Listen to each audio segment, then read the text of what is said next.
السلام علیکم friends, welcome to کتاب نگری یوٹیوب چینل کتابوں کی نگری میں خوش آمدید۔ میں ہوں آپ کی ہوسٹ اقرا یاسین اور آج میں آپ کے لیے لے کر آئی ہوں سائمہ بختیار کے قلم سے تحریر کردہ ناول میرا لباس ہے تو کے ایپیسوڈ نمبر 10 کو لے کر۔ اس ایپیسوڈ کو سٹارٹ کرنے سے پہلے آپ جلدی سے کر لیجئے ہمارے چینل کو سبسکرائب، ویڈیو کو لائک اور کلک کر لیجئے بیل آئیکن کو۔ اب آتے ہیں ایپیسوڈ کی جانب۔ عروہ نے جانے انجانے میں جو کر ڈالا اس کی وجہ سے بہت سے لوگوں کی زندگیاں بدل گئی تھیں۔ رومی کا صدمے سے برا حال تھا، وہیں ابان کا دل بھی کرچی کرچی ہوا تھا۔ شائستہ حسن کو ایک ساتھ ہی تینوں اولادوں کا دکھ ملا تھا۔ ابان، عیسیٰ اور عروہ تینوں ہی تکلیف میں تھے۔ حسن صدیقی کو عیسیٰ کی فکر کھا رہی تھی۔ معاملہ اتنی آسانی سے نمٹتا دکھائی نہیں دے رہا تھا۔ دوسری طرف تھے انصاری ہاؤس کے مکین۔ صوفیہ نے اپنے شوہر کھویا تھا، اذہان نے باپ، عبید انصاری نے جوان بیٹے کو قبر میں اتارا تھا۔ دادا کی آنکھوں کے سامنے پوتے کی میت اٹھ گئی تھی۔ روحا عبید نے تو اس دن سے خود کو کمرے میں بند کر رکھا تھا۔ بے یقینی سے بے یقینی تھی، دل اب تک ماننے کو راضی نہیں ہوا تھا۔ ہر آہٹ پر لگتا حاتم آیا ہے، ہر بار محسوس ہوتا کوئی بھیانک خواب ہے جو بس ختم ہونے کو ہے۔ لیکن زندگی بھی بڑی ظالم شے ہے، نہ رکتی ہے نہ رحم کھاتی ہے، بس اپنے ڈگر پر چلی جاتی ہے۔ روحا عبید کے دن بھی اسی طرح گزرتے جا رہے تھے جب عبید انصاری نے انہیں احمد انصاری کے فیصلے سے آگاہ کیا۔ یہ کیا کہہ رہے ہیں آپ عبید؟ کیسے ممکن ہے یہ؟ وہ سن کر سکتے میں آ گئیں۔ بابا کا یہی فیصلہ ہے روحا۔ عبید انصاری کو باپ کے فیصلے ہمیشہ سے دل و جان سے قبول رہے تھے۔ عبید، میں اپنا ایک بیٹا کھو چکی ہوں، دوسرے بیٹے کی زندگی بابا کے غلط فیصلوں کی بھینٹ نہیں چڑھنے دے سکتی۔ گردن نفی میں ہلاتی وہ پرزور لہجے میں بولی۔ کیوں لگتا ہے تمہیں بابا کا فیصلہ غلط ہے؟ عبید اپنے والد کے خلاف کچھ نہیں سن سکتے تھے۔ کیا لگتا ہے آپ کو یہ سزا صرف ان لوگوں کے لیے ہوگی؟ نہیں، ہرگز نہیں، اس سے میرے حشام کی زندگی بھی برباد ہوگی۔ اور صوفیہ جب بھی اس لڑکی کو دیکھے گی اس کے زخم تازہ ہوں گے۔ اور ایک بات مجھے بتائیں عبید، اس آنے والی لڑکی کا کیا قصور ہے جسے زندگی بھر کے لیے اذیت دینے کا ارادہ کیا بابا نے؟ روحا عبید کا دل سخت نہیں ہوا تھا، وہ ابھی بھی سب کا سوچ رہی تھی۔ روحی، حشام کی فکر نہ کرو، یہ نکاح محض ایک انتقام ہے۔ حشام کی شادی وہیں ہوگی جہاں اس کی خواہش ہوگی۔ رہی بات صوفیہ کی، تو آنے والی لڑکیاں صوفیہ اور اذہان کی غلام ہوگی۔ صوفیہ جو چاہے جیسا چاہے اس کے ساتھ سلوک کرے، ہمیں اعتراض نہیں، لیکن ان لوگوں کو بھی اولاد کا دکھ اٹھانا ہوگا۔ عبید انصاری اپنے فیصلوں پر مطمئن تھے۔ اولاد کا دکھ تو تب بھی انہیں ملے گا جب جوان بیٹا ساری زندگی جیل کی سلاخوں کے پیچھے کاٹے گا۔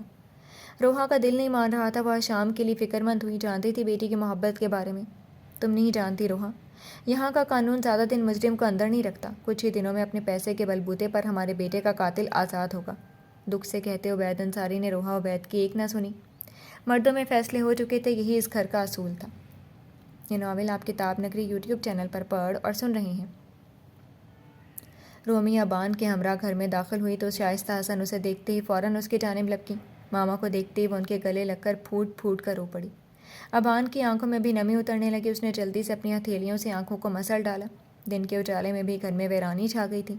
جہاں پہلے عیسیٰ اور عروہ کی آوازیں سنائی دیتی تھی، وہاں اب صرف عروہ کی سسکیاں گونجنے لگیں۔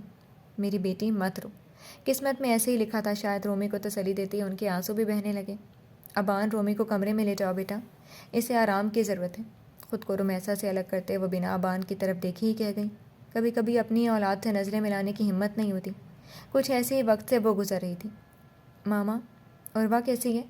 ابان نے عروہ کا پوچھ کر ان کا حوصلہ بڑھایا تھا۔ اس کے ٹھیک ہونے یا نہ ہونے سے اس وقت کسی کو کوئی فرق نہیں پڑتا ابان۔ عیسیٰ وہاں کس حال میں ہے یہ بات اہم ہے۔ نہ چاہتے ہوئے بھی وہ عروہ کے لیے سخت ہو گئی۔ ماما، معاملہ عدالت میں جانے والا ہے، اس کے بعد جو میڈیا ٹرائل ہوگا اس کے لیے ہمیں تیار رہنا ہوگا۔ ابان نے انہیں حالات سے خبردار کیا۔ اس وقت تم رومی کو کمرے میں تو لے کر جاؤ بیٹا، دیکھتے ہیں آگے قسمت میں اور کیا کیا لکھا ہے۔ سرد آہ بھرتے وہ رومی کی دوائیاں چیک کرنے لگی۔ یہ ناول آپ کتاب نگری یوٹیوب چینل پر پڑھ اور سن رہے ہیں۔ دن تیزی سے گزرنے لگے تھے۔ حسن صدیقی کو جیسے ہی احمد انصاری کی پیشکش کا علم ہوا، وہ دل و جان سے راضی ہو گئے۔ بیٹی کی زندگی کی خاطر وہ 10 بیٹیوں کی زندگی بھی داؤ پر لگا سکتے تھے۔ ابان نے انہیں سمجھانے کی ہر ممکن کوشش کی مگر وہ نہ مانے، اور جب عروہ ہی راضی تھی تو ابان کے کچھ بھی کہنے کا کوئی فائدہ نہیں تھا۔ یہاں سائن کر دو۔ کاغذات اس کے آگے رکھتے حسن صدیقی نے پین اس کی جانب بڑھایا۔ بنا کچھ پوچھے ہی عروہ نے سائن کیے تھے۔ تم اپنی خوشی سے ہر حق سے دستبردار ہو رہی ہو۔ اب میری جائیداد یا کسی بھی چیز پر تمہارا کوئی قانونی حق نہیں ہے۔ کاغذات اس کے آگے لہراتے انہوں نے اسے باور کروایا تھا۔ وہ خاموش رہی۔ کل تمہارا نکاح ہے، اس کے بعد زندگی بھر کبھی اپنی شکل نہ دکھانا، سمجھ گئی؟ نفرت ہے مجھے تم سے، نفرت۔ لفظوں پر زور دیتے زہر آلود نظروں سے عروہ کو دیکھا تھا۔ شائستہ حسن کا دل پھٹنے لگا تھا، لیکن ایک وہ تھی جو سر جھکائے منہ پر کفل لگائے بیٹھی تھی۔ کیسے باپ ہیں آپ؟ اب تو وہ جانے والی ہے، کچھ نہیں دے سکتے تو پیار سے سر پر ہاتھ رکھ کر باپ ہونے کا فرض ہی ادا کر لیجیے۔ سامنے والے پر ان کی کسی بات کا کوئی اثر نہیں ہوا تھا، چہرے پر وہی سرد مہری قائم تھی۔ یہ ناول آپ کتاب نگری یوٹیوب چینل پر پڑھ اور سن رہے ہیں۔ کل تمہارا نکاح ہے شام، میں جانتی ہوں تم کسی اور کو پسند کرتے ہو، تو کیوں راضی ہوئے پھر؟ روحا عبید رات گئے اس کے کمرے میں چلی گئیں۔ ماما مجھے کوئی اعتراض نہیں ہے، دادا کا فیصلہ غلط نہیں ہے، میں بھی چاہتا ہوں میرے بھائی کے قاتل آنے والے ہر دن کسی اپنے کی جدائی میں تڑپیں۔ کیا تم جانتے ہو کون لوگ ہیں وہ؟ کیا اس لڑکی کو دیکھے تم نے جس نے حاتم کو؟ پوچھتے پوچھتے روحا عبید کی آواز بھر آ گئی۔ نہیں ماما، میں ابھی تک پولیس اسٹیشن نہیں گیا، مجھے ڈر تھا کہ کہیں میں اس کو دیکھ کر کچھ غلط نہ کر بیٹھوں، اور اسی لیے فرمان بھائی نے بھی مجھے وہاں جانے سے منع کر دیا۔ سارے معاملات وہی دیکھ رہے ہیں۔ حشام نے بے بسی سے اپنی انگلیاں مروڑ ڈالیں۔ میں چاہتی ہوں تم ایک بار پھر سوچ لو بیٹے، ایسا نہ ہو حشام انتقام کی آگ میں دوسروں کو جلاتے جلاتے کہیں خود ہی جل جاؤ۔ نرمی سے کہتے ہوئے انہوں نے حشام کا سر اپنی گود میں رکھا تھا۔ کچھ ہی دیر میں وہ کسی چھوٹے معصوم سے بچے کی طرح ان کا ہاتھ تھامے سو رہا تھا۔ ابریش اس کے کمرے میں آئی تھی، اسے سکون سے سوتا دیکھ کر واپس پلٹ گئی۔ جب سے اس کے نکاح کی خبر سنی تھی، ایک پل کے لیے بھی ابریش کو چین نہیں آیا تھا۔ محبت تو محبت ہوتی ہے، یک طرفہ ہی کیوں نہ ہو۔ وہاں سے نکل کر وہ صوفیہ بھابھی کے کمرے میں چلی آئی تھی۔ ابھی تک جاگ رہی ہو؟ ابریش کو دیکھتی ہی صوفیہ اٹھ بیٹھی۔ بس بھابھی، نیند نہیں آ رہی، وہ اداس لہجے میں کہتی سوتے ہوئے اذان پر چکی تھی۔ اس کے ماتھے کو چومتے بے اختیار اسے حاتم بھائی کی یاد آئی۔ حشام کے بارے میں سوچ رہی ہو نا؟ ابریش کے لہجے کی اداسی سے صوفیہ ناآشنا نہیں تھی، وہ چونک کر صوفیہ کو دیکھنے لگی۔ محبت کا روگ جینے نہیں دیتا ابریش، حشام کی زندگی میں پہلے سے ہی کسی کی محبت شامل رہی ہے، بہتر ہوگا تم آگے بڑھ کر نئے راستوں کا انتخاب کر لو۔ صوفیہ نے اس کا ہاتھ تھام کر اپنے پاس بٹھایا۔ صوفیہ کا سہارا ملتے ہی آنکھوں میں جلتی آگ نے آنسوؤں کی شکل اختیار کی تھی۔ پلیز ابریش، اپنے ان قیمتی آنسوؤں کو اس طرح بے مول نہ کرو، تم اس سے کئی زیادہ بہتر ڈیزرو کرتی ہو میری گڑیا۔ صوفیہ نے اسے گلے لگایا تھا۔ رات قطرہ قطرہ بیت رہی تھی۔ یہ ناول آپ کتاب نگری یوٹیوب چینل پر پڑھ اور سن رہے ہیں۔ اگلے دن کا سورج طلوع ہوتے ہی اسے عجیب سی بے چینی نے آ گھیرا۔ پچھلے کئی دنوں سے اس کا فون بھی اس کے پاس نہیں تھا۔ وہ ایک آخری دفعہ حشام سے بات کرنا چاہتی تھی، اسے سب کچھ بتانا چاہتی تھی، لیکن بابا نے فون چھیننے کے ساتھ ساتھ اس کے کمرے سے نکلنے پر بھی پابندی لگا دی تھی۔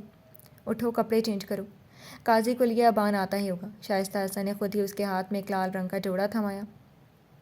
نکاح ہوتے ہی عیسیٰ کو معاف کر دیں گے وہ لوگ، تمہیں اب اپنی جنگ خود لڑنا ہوگی عربا، وہاں تمہارے ساتھ تمہاری ماں نہیں ہوگی۔ شائستہ حسن نے اپنے لہجے کو مضبوط بنایا تھا۔ وہ اس وقت کمزور پڑ کر عربا کو توڑنا نہیں چاہتی تھی، کسی بھی قیمت پر اس گھر میں اپنی جگہ بنانا، چاہے کچھ بھی ہو جائے عربا۔ واپسی کا نہ سوچنا، اس کے علاوہ تمہارے پاس اور کوئی آپشن بھی نہیں ہے۔ خون کے گھونٹ پیتے وہ اس وقت اپنی بیٹی سے کڑوے جملے کہنے پر مجبور تھیں۔ یہ ناول آپ کتاب نگری یوٹیوب چینل پر پڑھ اور سن رہے ہیں۔ نکاح کا وقت آ گیا تھا۔ عربا صدیقی بنت حسن صدیقی، کیا آپ کو؟ اس کے آگے کچھ سننے کی اس میں ہمت نہ تھی۔ عربا نے سختی سے اپنی ہتھیلیوں کو کانوں پر جمایا تھا۔ قبول ہے۔ عیسیٰ کی محبت حشام کی محبت سے جیت گئی تھی۔ ماں کے اشارے پر اس نے ایجاب و قبول کر لیا۔ پھر یوں ہوا کہ ساتھ تیرا چھوڑنا پڑا، ثابت ہوا کہ لازم و ملزوم کچھ بھی نہیں۔ حشام انصاری ولد عبید انصاری، کیا آپ کو؟ اس کی آنکھوں کے سامنے حاتم کا خون میں لتھڑا وجود لہرایا۔ سفید رنگ میں لپٹے بھائی کا چہرہ زندگی بھر کے لیے اس کی آنکھوں میں ٹھہر گیا تھا۔ اس سے آگے وہ کچھ سن نہ سکا تھا۔ حشام بیٹے جواب دو، دادا جان کے ہلانے پر وہ چونکا۔ قبول ہے، قبول ہے، قبول ہے۔ وہ دونوں انجانے میں ایک ہی ڈور سے بند گئے تھے۔ جی تو فرینڈز، کیسی لگی آپ کو آج کے ایپیسوڈ؟ کمنٹ سیکشن میں ضرور بتائیے گا۔ پھر حاضر ہوں گے ناول کے نیکسٹ ایپیسوڈ کے ساتھ، تب تک کے لیے اجازت دیجیے۔ شکریہ، اللہ حافظ۔